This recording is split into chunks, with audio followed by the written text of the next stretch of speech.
Have you ever had a moment where you totally overreacted? Maybe your friend didn't text back fast enough. Or someone at work used a certain tone. Or you spilled your coffee and felt like everything was falling apart. The reaction felt big. But later, you realized that wasn't even about them. This is what happened to me, and the day I realized what was actually triggering me, it changed everything. It started on a Tuesday. My partner left a dish in the sink. Just one. I saw it and snapped. I felt the heat rise in my chest. My voice got sharp. I slammed a drawer. It wasn't just anger. It was rage. And then, shame. Why was I so upset over something so small? Later that night, when I had calmed down, I sat on my bed and whispered to myself. That wasn't about the dish, and it wasn't. It was something deeper. We think of triggers as things that make us explode. But they're actually emotional landmines. Triggers are not just external things. They're moments when your nervous system says, this feels like something bad that happened before. It's not conscious. It's protective. The brain is scanning for danger all day. When something reminds it of a past pain, a fight, a breakup, a moment of humiliation, a trauma, it overreacts to protect you. That's what was happening with me. That dirty dish wasn't a dish. It was a symbol of being unsupported, unseen, alone. And my nervous system screamed, not again. If this feels familiar, take a moment to like this video and subscribe to the channel. We're building a space where we untangle this stuff together. Once I stopped judging my reaction and got curious, I started seeing the pattern. Certain things consistently triggered me: being interrupted, being told to relax, loud, sudden noises, feeling dismissed in conversations. I used to think these were just pet peeves. But they were echoes. Echoes of being silenced as a child, of not being taken seriously, of living in a loud household where calm never lasted. So when those things showed up now, my brain wasn't reacting to now. It was reacting to then. This realization was huge.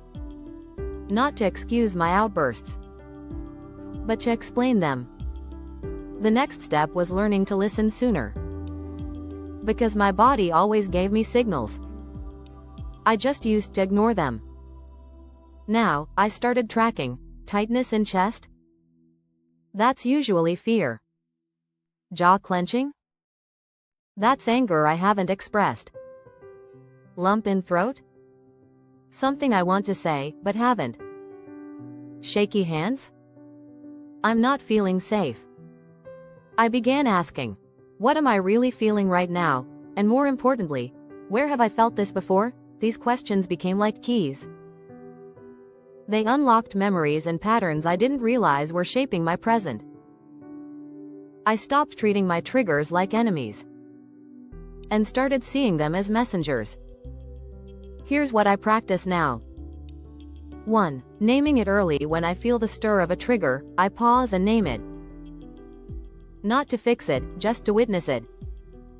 This is a fear of being misunderstood. This is old loneliness talking. Naming it gives me space to respond differently. 2. Soothe first, solve later. I used to try to logic my way out immediately.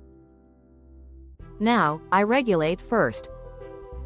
Breathwork, cold splash, stretching or movement. Then and only then, I decide what to do. 3. Reflect after, not during. I don't expect myself to be perfect in the moment. But afterward, I ask, what was I really upset about? What did that situation remind me of? What did I need that I didn't get? This helps me break the cycle.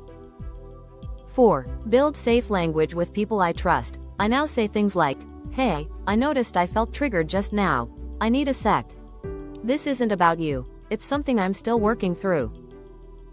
Can we come back to this after I ground myself? That's power. That's peace. I used to feel broken because of how easily I got triggered. Now, I see it differently. My body remembered what I had forgotten. And it was just trying to protect me. That protection? It came with a cost. But also with wisdom. Every trigger I've worked through has brought me closer to understanding myself. And every time I react less, I reclaim a little more peace. You're not overreacting. You're remembering. And now, you get to rewrite the story. If this video helped you see yourself a little clearer today, subscribe to the channel and join us here at NexaSoul. You'll find content that doesn't just fix you. It guides you. Gently. Honestly. Practically. And if you want to take this further, the guide that changed my own journey is called Conquer Anxiety. Reclaim Your Life. You'll find the link in the description. No pressure. Just support if you're ready. You're allowed to feel. You're allowed to grow. You're allowed to begin again. And I'm proud of you for being here.